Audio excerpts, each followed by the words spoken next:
Vijay CM ஆன பிற்பாடு இந்த நடிகர்கள் இவ்வளவு ஆர்வம் காட்டுறாங்க இல்லையா? இந்த நடிகர்கள் யாருமே போஸ்ட் எம்ஜிஆர் ப்ரீ விஜய் அந்த காலகட்டத்துல இந்த நடிகர்கள் கட்சி ஆரம்பிச்சு என்ன ஆச்சு அப்படின்றத பற்றி யாருமே யோசிக்க மாட்டேங்கிறாங்க. அவங்களுக்கு எல்லாருக்குமே விஜய் கட்சி ஆரம்பிச்சாரு, சிஎம் நாற்காலியில போய் உட்கார்ந்துட்டாரு, இப்போ நானு கட்சி ஆரம்பிக்கிறேன், சிஎம் நாற்காலியில போய் உட்கார்றேன் அப்படின்னு அந்த மாதிரிதான் பாக்குறாங்க.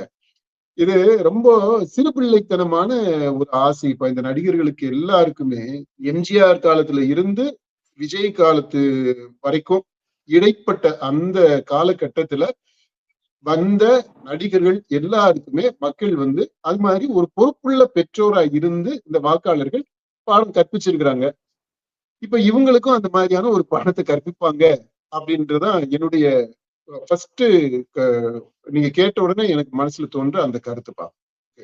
விஜய்க்கு இருந்த அந்த ஃபேன் பேஸ் இருக்குது இல்லையா, தட் இஸ் வெரி யூனிக். அந்த யூனிக்னஸ் அதை எடுத்துக்கிறோம். அப்புறம் அவர் அரசியலுக்கு வந்த உடனே அவரை ஃபாலோ பண்ண அந்த ஸ்ட்ராட்டஜி, முக்கியமா இன்னைக்கு இருக்கக்கூடிய இந்த காலகட்டத்துல அந்த டிஜிட்டல் மீடியா இருக்குது இல்லையா, இந்த டிஜிட்டல் மீடியாவையும் ரியல் டைம் பாலிடிக்ஸையும் எப்படி கம்பைன் பண்ணாங்க அப்படின்றது, அது அந்த காம்பினேஷன் அது ரொம்ப முக்கியம். இப்போ இந்த வேரியபிள்ஸ் ஆல் தீஸ் ஃபேக்டர்ஸ் அது எல்லாம் சேர்ந்து ஒன்னா வரணும். இப்போ மற்ற நடிகர்களை பொறுத்த மட்டும் அது மாதிரி ஒன்னா சேர்ந்து வருமா அப்படின்னா அவங்க களத்துல இறங்கும் போதுதான் அதை வச்சுதான் நம்ம சொல்ல முடியும். இப்ப விஜய் மாதிரியான ஆட்கள் ஒரு 30 வருஷம் பயணம் செஞ்சு ஒவ்வொரு ஸ்டெப்பா கால்குலேட் பண்ணி அரசியலுக்கு வரணும் அப்படின்னு சொல்லிட்டு வந்திருக்கிறாங்க. இப்ப அத அந்த அந்த விஜய்க்கு பின்னாடி இருக்கக்கூடிய அந்த உழைப்பு இருக்குது இல்லையா, அத யாரும் கணக்குல எடுத்துக்க மாட்டேன்றாங்க. அதாவது சினிமாவிலேயே கற்பனை பண்ண முடியாத அளவிற்கு இங்க அரசியல்ல இருக்குப்பா, எல்லாமே இருக்கு. யாருக்கு ஆசை இருக்குமா, இருக்காதா? அது சினிமாவில அதை கொஞ்சம் கொஞ்சம் அனுபவிச்சவங்க அப்போ அது அடுத்த கட்டமா போகணும்னு தானே பார்ப்பாங்க. அடுத்த கட்ட நகர்வுன்னு பார்த்தோம்னா இந்த இது அரசியல்.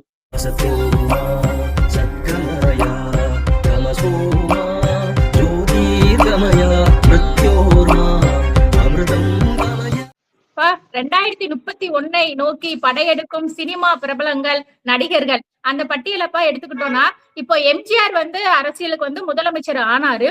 அதை தொடர்ந்து சிவாஜி கணேசன் வந்தாரு. ஆனா அவரால் அரசியல்ல கால் ஊன்ற முடியல. அதற்கு பிறகு பாத்தீங்கன்னா நிறைய நடிகர்கள் அரசியலுக்கு வர்றாங்க. இப்ப டி ராஜேந்திரன், பாக்யராஜ், கார்த்திக் இவங்கெல்லாம் வராங்கப்பா. அதற்கு பிறகாக பாத்தீங்கன்னா விஜயகாந்த் வராரு. அவர் மேல ஒரு நம்பிக்கைங்கிறது ஏற்பட்டுச்சு. ஆனா அவருமே அதிமுகவோட கூட்டணி வச்சு அதற்கு பிறகு ஒரு எதிர்கட்சி தலைவராக இருக்கிறாரு. ஆனாலுமே அதற்கு பிறகு தற்போதைய தேமுதிகவின் நிலைங்கிறது ஒரு பரிதாபத்துக்குரியதாக தான் இருக்குது. அதற்கு பிறகு பாத்தீங்கன்னா இவர் கமல்ஹாசன் வந்தாரு. அதற்கு முன்னாடி இந்த ஆர்கே நகர் இடைத்தேர்தல விஷால் போட்டிடுறதுக்காக அவரும் அரசியல் களத்துல இறங்கினாரு. கமல்ஹாசனை தொடர்ந்து ரஜினிகாந்தும் அரசியலுக்கு வர்றேன் அப்படிங்கறது அவர் மேலேயும் நிறைய எதிர்பார்ப்புகள், பரபரப்பான ஒரு சூழ்நிலையே ரஜினிகாந்தை நோக்கி இருந்துச்சு. ஆனா அவர் அரசியலுக்கு வரணுங்கிற முடிவுல இருந்து பின்வாங்கி உடல்நல காரணம் காட்டி அந்த முடிவை கைவிட்டுட்டாரு. அதற்கு பிறகு பாத்தீங்கன்னா விஜய் அரசியலுக்கு இப்போது முதலமைச்சராகவே ஆயிருக்கிறாரு. அவரை இப்ப எம்ஜிஆரும் விஜயும் ஒப்பிட்டு இப்ப நம்ம பேசிட்டு இருக்க ஒரு சூழ்நிலையும் இருக்குதுப்பா. இப்ப விஜயை தொடர்ந்து அதான் முன்னாடியே குறிப்பிட்ட மாதிரி 2031 நோக்கி அரசு திரை பிரபலங்கள் படையெடுத்துட்டு இருக்காங்க. அந்த லிஸ்ட் பாத்தீங்கன்னா அப்படியே யார விடுறது யார சேர்க்கிறதுன்னு தெரியல. அந்த அளவுக்கு தினந்தோறும் பெருகிக்கிட்டே பட்டியல் நீண்டுகிட்டே போகுது. அந்த வரிசையில விஜய் பாணியில் வரக்கூடிய அரசியல் நடிகர்கள் அப்படின்னு எடுத்துக்கிட்டா ராகவா லாரன்ஸ் கொஞ்ச நாளைக்கு முன்னாடி ஸ்டண்ட் அடிச்சுட்டு இருந்தாரு. நான் வரலாமா, மக்கள் கருத்து சொல்லுங்க அப்படிங்கிறதா மக்கள்கிட்டயே அந்த இதெல்லாம் விட்டாரு. அதுக்கப்புறம் இப்ப அவர் எங்க போனாருன்னு தெரியல. அதுக்கு பிறகு பாத்தீங்கன்னா இதற்கிடையில சூர்யாவும் அரசியலுக்கு வரணும், கடவுள் அதற்கான நேரத்தை ஒதுக்கிட்டாருன்னு சொல்லிட்டு அந்த நிர்வாகிகள் எல்லாம் பேசின செய்திகள்லாம் பார்த்தோம். சிம்புவுமே அரசியலுக்கு வரலாம் அப்படிங்கிற இது மாதிரி செய்திகளா வருது. இது மாதிரி சிவகார்த்திகேயன் அதான் சொன்ன மாதிரி யார் பேரை சேர்க்கறது யார் பேரை விடுறதுன்னே தெரியல. அந்த மாதிரி இப்ப வந்துட்டு இருக்கிறாங்க. இதற்கிடையில தனுஷ் அவர்களுமே அந்த பிறந்த நாள் நலத்திட்ட விழாவில் வந்து அரசியலுக்கு பாணியில தான் அவருடைய பேச்சு செயல்பாடுகள் எல்லாமே இருந்துச்சு. அந்த அரசியல் தலைவர் போலவே வந்துட்டு காலில் விழுகிற நிகழ்வுகளா நடந்துச்சு. அதுக்கு கண்டனங்களும் வந்து எழுதிருக்குது. இது தொடர்ந்துப்பா இந்த எம்ஜிஆரை தொடர்ந்து விஜய் வந்து வெற்றி பெற்று முதலமைச்சர் ஆயிருக்கிறாரு. அதற்கு இடையில வந்தவங்க யாருமே வந்துட்டு அரசியல கால் ஊன்ற முடியல. இப்ப விஜய் பாணியில இப்போ வரணும், அரசியலுக்கு வரணும் அப்படின்ட்டு இருக்கிறவங்களுடைய நிலைமை வந்து என்னப்பா ஆகும்? அப்பா, ஒரு பெரிய மழை பெஞ்சு ஓஞ்சது மாதிரி இருக்கு. அத்தனை பேரு நடிகர்களுடைய பேர்களை நீங்க சொல்லிட்டீங்க. இன்னும் சில பேர்கள் எல்லாம் கூட விடுபட்டு போயிருக்கு இந்த லிஸ்ட்ல இருந்து. அப்படி இவ்வளவு பேரு சினிமால இருந்து அரசியலுக்கு வரணும்ட்டு ஆர்வம் காட்டுறாங்க. எம்ஜிஆர் வந்த உடனே கொஞ்சம் பேர் ஆர்வம் காட்டினாங்க. அதுக்கு என்ன ஆச்சு அப்படின்றத நம்ம பார்த்தோம். நீங்க சொன்னீங்க. அதுக்கு அடுத்து விஜய் வந்திருக்கிறாரு. விஜய் வந்த உடனே என்ன ஆகுது அப்படின்ட்டு இப்ப நம்ம பார்த்துக்கிட்டு இருக்கிறோம். எம்ஜிஆர் அரசியலுக்கு வந்தாரு. அவர் வந்து அந்த சூழல் வந்து ரொம்ப யூனிக்கான சூழ்நிலை.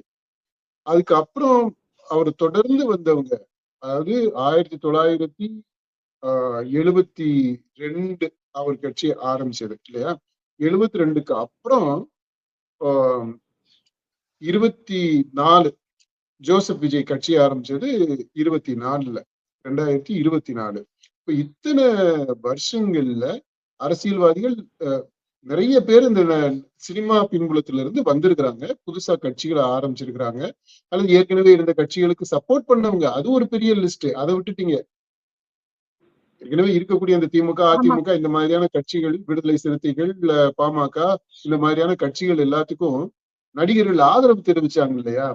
அது ஒரு பெரிய லிஸ்ட். கட்சி சார்போட இருந்தவங்க. அப்புறம் நான் அதை விட்டுலாம். நம்ம கட்சி ஆரம்பிச்ச லிஸ்ட தான் நீங்க சொல்லி இருக்கிறீங்க. அந்த கட்சி ஆரம்பிச்சது அவ்வளோ பேரு ஏன் அவங்களால சோபிக்க முடியல? அரசியல்ல பெருசா எதையும் செய்ய முடியல. ஏதோ கொஞ்சம் பண்றது மாதிரி தெரிஞ்சது விஜயகாந்த். நீங்க அதையும் அழகா கரெக்டா சொன்னீங்க. இன்னைக்கு அந்த கட்சியுடைய நிலைமை பரிதாபமா இருக்குது அப்படின்றதையும் நீங்க சொல்லிட்டீங்க. இந்த மாதிரி அந்த விஜயகாந்த்ன்ற ஒரு சின்ன எக்ஸெப்ஷன், அதுவுமே கூட பெரிய அளவுல இல்ல. விஜய் தான் அடுத்து இந்த அரசியல்ல முத்திரை பதிச்சிருக்கிறாரு. இப்போ இந்த நடிகர்கள் எல்லாம் இன்னைக்கு இருக்கக்கூடிய நடிகர்கள், அதாவது போஸ்ட் விஜய், ஆஃப்டர் விஜய் இருக்குல்லையா? அந்த ஆஃப்டர் விஜய் சிஎம் ஆன பிற்பாடு இந்த நடிகர்கள் இவ்வளவு ஆர்வம் காட்டுறாங்க இல்லையா?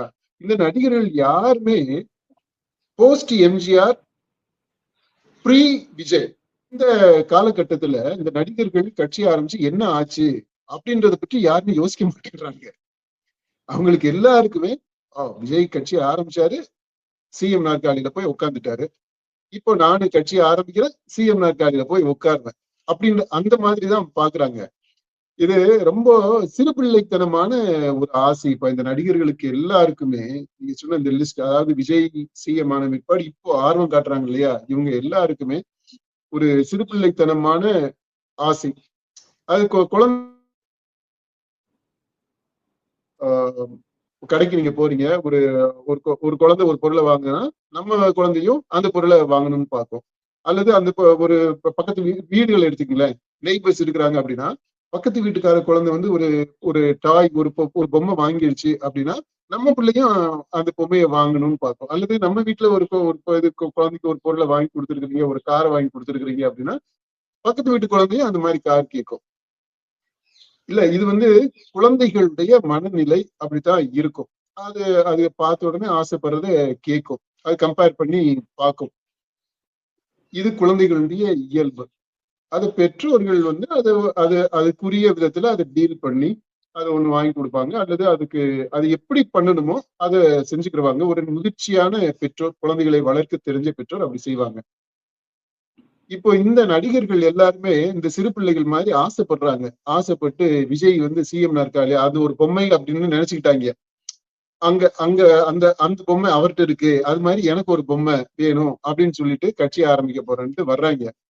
இந்த மக்கள் தான் ஒரு பொறுப்புள்ள பெற்றோர் மாதிரி அந்த நிலையில இருந்து, அப்பா விஜய்க்கு கொடுத்துருக்கிறது அந்த பொம்மை வந்து அது வேற ஒரு கான்டெக்ட்ல வந்திருக்கு, உனக்கு வந்து அந்த பொம்மை தர முடியாது, நீ வேற பொம்மை உனக்கு வாங்கிக்க, நமக்கு வந்து இதுதான் முடியும், உனக்கு இதுதான் செட் ஆகும் அப்படின்னு சொல்லிட்டு இந்த பொறுப்புள்ள பெற்றோர் ஸ்தானத்துல இருந்து இந்த வாக்காளர்கள் பாடத்தை கற்பிப்பாங்க அப்படின்னு தான் நினைக்கிறேன். ஏன்னா அதைத்தான் எம்ஜிஆர் காலத்துல இருந்து விஜய் காலத்து வரைக்கும் இடைப்பட்ட அந்த காலகட்டத்துல வந்த நடிகர்கள் எல்லாருக்குமே மக்கள் வந்து அது மாதிரி ஒரு பொறுப்புள்ள பெற்றோரா இருந்து இந்த வாக்காளர்கள் பாடம் கற்பிச்சிருக்கிறாங்க. இப்ப இவங்களுக்கும் அந்த மாதிரியான ஒரு பாடத்தை கற்பிப்பாங்க அப்படின்றதான் என்னுடைய ஃபர்ஸ்ட் நீங்க கேட்ட உடனே எனக்கு மனசுல தோன்ற அந்த கருத்துப்பா. இப்ப ஏன்பா இவங்களால, அதாவது எம்ஜிஆர் விஜய் முதலமைச்சர் ஆயிருக்கிறாங்க, இடையில வந்தவங்க எல்லாம் தோத்து போயிட்டாங்க. இப்ப வந்து அந்த காலகட்டம்ங்கிறது மாறி இருக்குது, ஜென்சியை குறி வச்சுதானே எல்லாருமே செயல்படுறாங்க. இப்ப இவங்களுமே திரைத்துறையில ஒரு நல்ல உச்சபட்சத்துல இருக்கிறவங்க தான். இவங்க அரசியலுக்கு வர்றப்போ இவங்களால ஏன் அரசியல்ல ஜெயிக்க முடியாது, என்ன காரணம் அப்படிங்கறத கேக்குறேன்ப்பா. இல்ல, இந்த ஜெயிக்கிறது தோக்குறது அப்படின்றது இங்க சரியா இருக்காதுப்பா. இப்ப எம்ஜிஆர் ஜெயிச்சிட்டாராமா, எம்ஜிஆர் தேர்தல்ல ஜெயிச்சாரு, ஆனா அவரு அரசியல்ல ஜெயிச்சாரா அப்படின்றது வேற. ஜெயிக்கிறதுக்காக தோக்குறதுக்காக அப்படி அப்படி பார்த்தோம்னா மக்கள் மக்கள் வந்து அதை ரிஜெக்ட் பண்ணிடுவாங்க. நீங்க அரசியல்ல வந்து மக்களுக்கு என்ன செய்ய போறீங்க அப்படின்றதுதான் முக்கியம். கொள்கை அளவுல பெரிய கொள்கை இல்லாம இருந்தாலும் சில செயல் திட்டங்கள் இருக்கப்பா, மக்களுக்கான செயல் திட்டங்களை முன்னெடுக்கிறோம் இல்லையா, அந்த அதுலயாவது ஒரு ஒரு தெளிவு இருக்கிறோம். இப்ப அதைத்தான் பாக்குறாங்க மக்கள். இப்ப இதுல விஜய் மால ஏன் சாதிக்க முடிஞ்சது அப்படின்னா, இப்போ அவரு இருக்கக்கூடிய இந்த காலகட்டம் இருக்குது இல்லையா, இந்த டிஜிட்டல் ஏஜ், அது அப்புறம் இந்த அரசியல்ல இதுவரைக்கும் இருந்த அந்த அரசியல் கட்சிகளுடைய செயல்பாடுகளை ஒட்டி மக்கள்கிட்ட இருந்த ஒரு எண்ணம், அந்த அனுபவ ரீதியாக எக்ஸிஸ்டென்ஷியலாக அவங்களுக்கு இருந்த ஒரு எண்ணம், அந்த இது எப்படின்னா அந்த உணர்வு ரீதியாக அது ஒரு சலிப்பாக, ஒரு ஓகே பண்றாங்க, நல்லாதான் பண்றாங்க, இன்னும் கொஞ்சம் நல்லா பண்ணலாம், சரி புதுசா ஒரு ஆள் வர்றாரு அவருக்கு ஒரு வாய்ப்பு கொடுக்கலாம். அடுத்து விஜய்க்கு இருந்த அந்த திரை பின்புலத்திலிருந்து வந்த அந்த ஒரு இமேஜ், அவருக்குன்ட்டு இருந்த ஒரு தனித்துவமான ஒரு இமேஜ், அதாவது மக்கள்கிட்ட நடிகர் விஜய், பல நடிகர்கள் இருக்கிறாங்க, அந்த நடிகர் ஒவ்வொருத்தருக்குமே ஒரு ஒரு ஒரு விதத்துல ஒரு ஃபேன் பேஸ்ன்ட்டு ஒண்ணு இருக்கு. விஜய்க்கு இருந்த அந்த ஃபேன் பேஸ் இருக்குது இல்லையா, தட் இஸ் வெரி யூனிக். அந்த யூனிக்னஸ் அதை எடுத்துக்கிறோம்.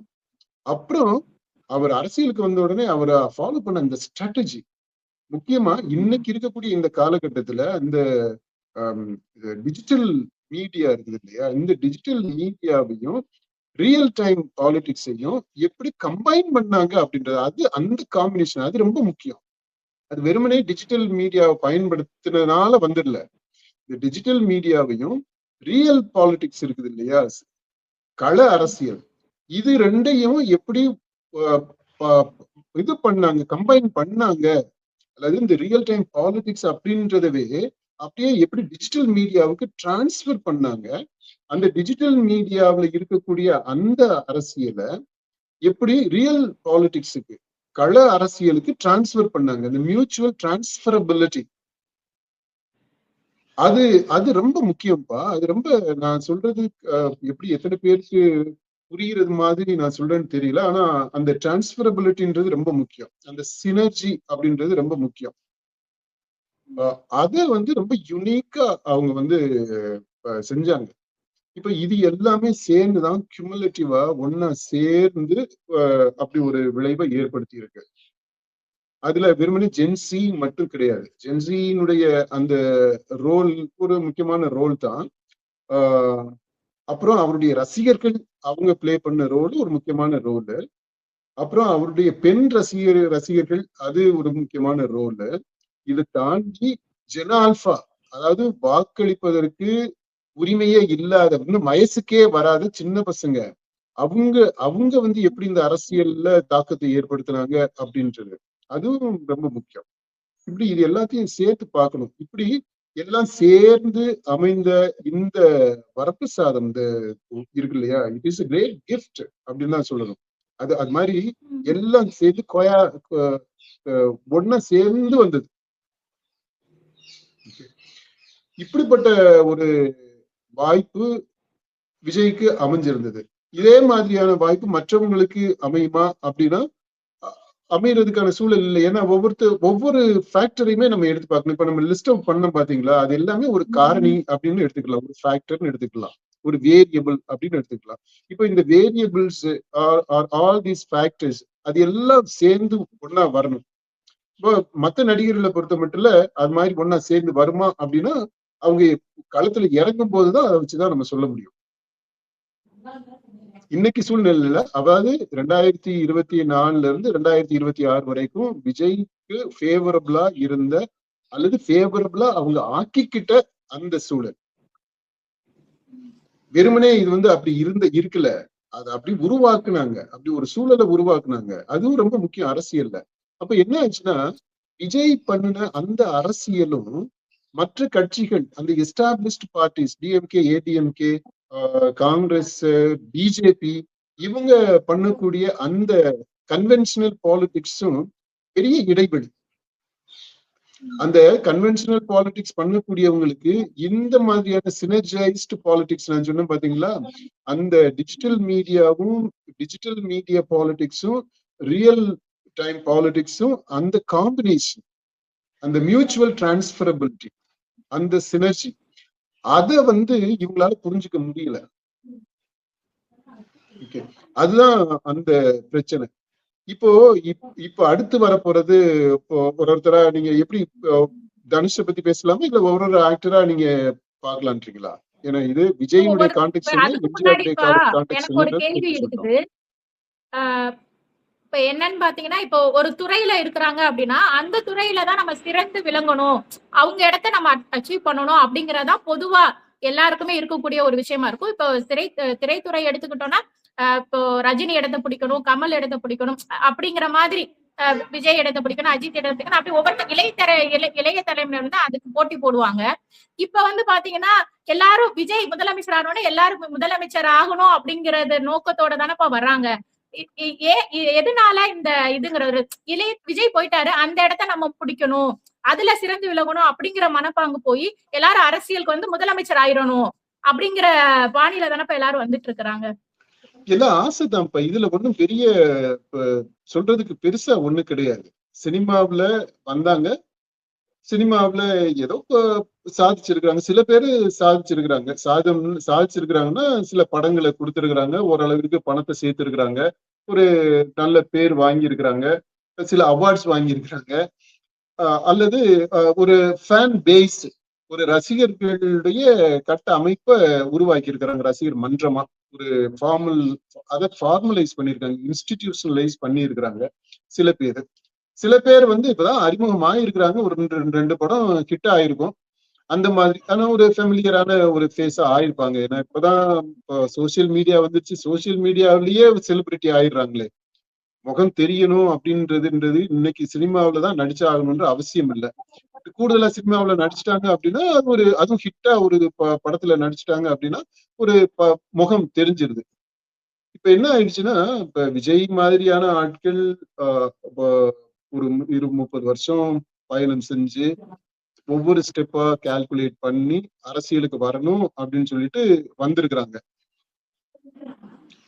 இப்ப அந்த விஜய்க்கு பின்னாடி இருக்கக்கூடிய அந்த உழைப்பு இருக்குது இல்லையா, அத யாரும் கணக்குல எடுத்துக்க மாட்டேன்றாங்க. அவங்க பாக்குறது கோட்டு படத்துல நடிச்ச கடைசியா அந்த படம் தானே வந்துச்சு அவர் கட்சி ஆரம்பிக்கிறதுக்கு முன்னாடி, அந்த படத்துல நடிச்ச நடிகர் கட்சி ஆரம்பிக்கிறாரு, சிஎம் ஆகுறாரு, அப்படிதான் பாக்குறாங்க. அதுக்கு பின்னாடி இருக்கிற பாக்கல. அதே மாதிரி எம்ஜிஆர் எடுத்துக்கிட்டோம்னா, எம்ஜிஆர் அந்த ஒரு நடிகர் நடிச்சாரு, கட்சி ஆரம்பிச்சாரு, சிஎம் ஆயிட்டாரு. இந்த எம்ஜிஆருக்கு பின்னாடி இருக்கக்கூடிய அந்த ஹிஸ்டரி அதை பாக்குறது இல்லை. பாஸ்ட் கட் பண்ணி விட்டுட்டு அந்த அவங்களுக்கு கன்வீனியன்டா இருக்கக்கூடிய விதத்துல அதை அப்படியே அந்த சின்ன அளவுல மட்டும் எடுத்துக்கிட்டு ஒரு டெம்ப்ளேட் ஒண்ணு உருவாக்கிட்டு, ஓகே அவருக்கு இது சாத்தியமாயிடுச்சு, அப்போ எனக்கு சாத்தியமாகணும், நீ என்னப்பா பண்ணிருக்க அப்படின்னா, ஏன்னா நான் அந்த ஒரு ஹிட் கொடுத்துட்டேன்ல, 2 ஹிட் கொடுத்துட்டேன்ல அப்படின்ற அந்த அளவுல இருந்துகிட்டு அடுத்த கட்டமா மூவ் ஆகணும் அப்படின்றது. இப்ப இந்த அரசியல்ன்றதுப்பா, சினிமாவிலையும் புகழ் இருக்கு, பணம் இருக்கு, அதுவுமே ஒரு போலியான, ஒரு பொய்யான, கற்பனைய மையமாக வச்சு இயங்கக்கூடிய ஒரு உலகம், கற்பனை உலகம். அதுல உண்மைன்றது கிடையாது, உண்மையாக இருக்கணும்ன்றது கிடையாது. எல்லாமே ஒரு போலித்தனம், ஒரு ஃபேக் தான். அவங்க ரிலேஷன்ஷிப்பே அப்படித்தான் இருக்கும். நடிகர்கள் அவங்களுக்குள்ள உறவு பாராட்டக்கூடியது இது எல்லாமே ஃபேக்கா, ரொம்ப ஜெனுவனாவெல்லாம் யாருமே இருக்கிறது கிடையாது. ஏன்னா அது ஒரு ஃபேண்டசி வேர்ல்டு. அதுதான் அது சினிமா அப்படின்றது. ஒரு விதத்துல சொல்ல போனா இந்த எப்ஸ்டைன் உலகம் மாதிரி அந்த சினிமா உலகம்ன்றது. அதனால அந்த சினிமாவுல எல்லாமே இருக்கு. ஆனா அரசியல்னு வரும்போது இந்த அரசியல்ன்றதுல ஆடட் கிளாமர் இருக்கு. புகழ் இதுல வரக்கூடிய புகழ் வேற மாதிரியான ஒரு புகழ்.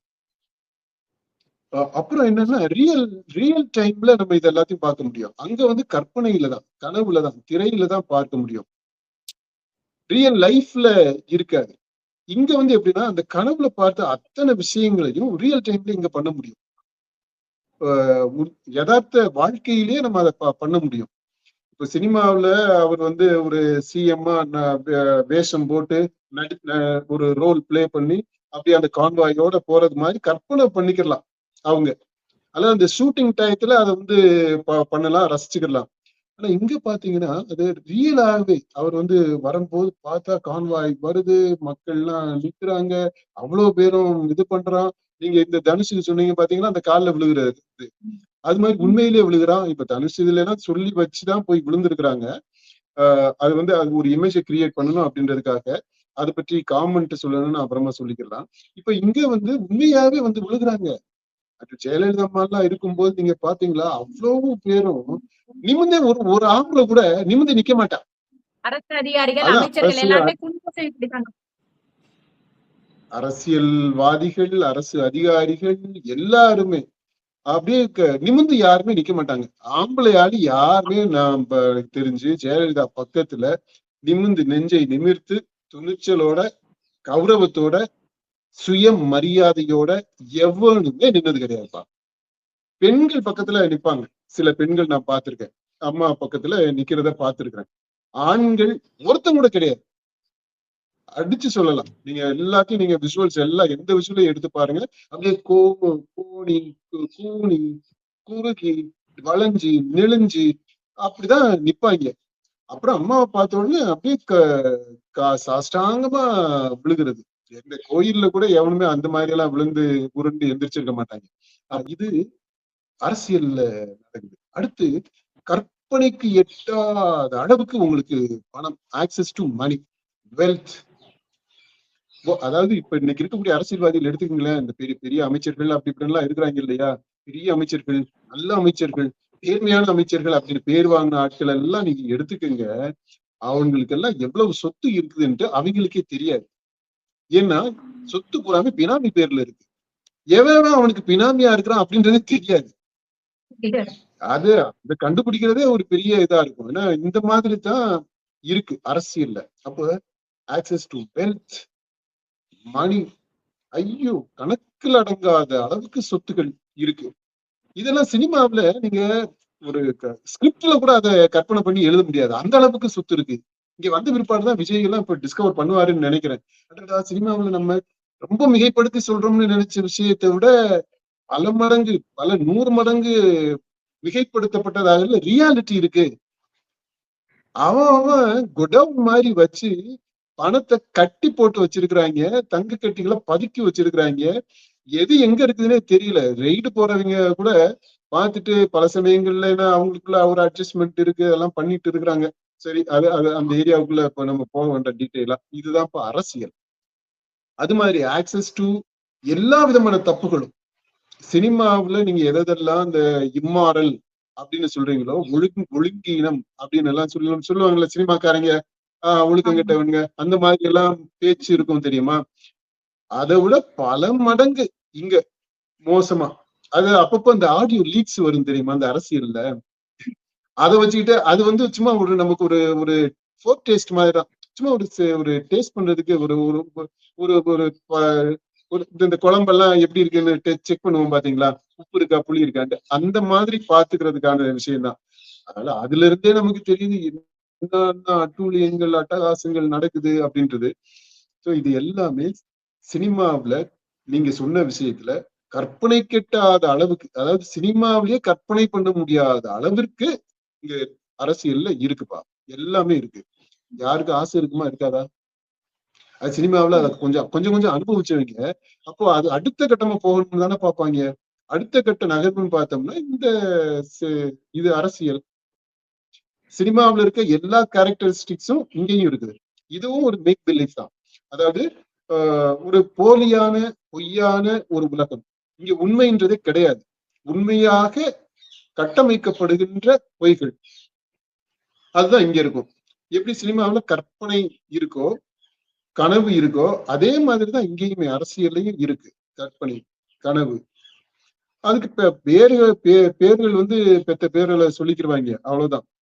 மற்றபடி அந்த சினிமாவும் அரசியலும் ரெண்டுமே ஒரே தன்மைத்தன, அதாவது கேரக்டரிஸ்டிக்ஸ், அது உள்ளார்ந்த அந்த டைனாமிக்ஸை பார்த்தோம்னா ரெண்டுமே ஒரே மாதிரியாக இருக்கும். அதனால இது ஒரு நேச்சுரல் டிரான்சிஷன் தான் சினிமால இருந்து அரசியலுக்கு போறது அப்படின்றது. அதனால இவங்க எல்லாருமே விரும்புறாங்க. அதை நம்ம குறையா சொல்ல முடியாது. ஆனா இங்க வந்து என்ன நடக்கும் அப்படின்றதுதான், அவங்களால என்ன செய்ய முடியும், எல்லா இமேஜுமே இங்க கிளிக் ஆயிடுமா, எல்லாரும் விஜய் மாதிரி அதை ஆயிட முடியுமா அப்படின்றத நம்ம பார்க்கணும். அது ஒவ்வொரு கேஸா ஒரு இண்டிவிஜுவல்ஸா எடுத்தோம்னா நம்ம அனலைஸ் பண்ணி நம்ம சொல்லலாம்.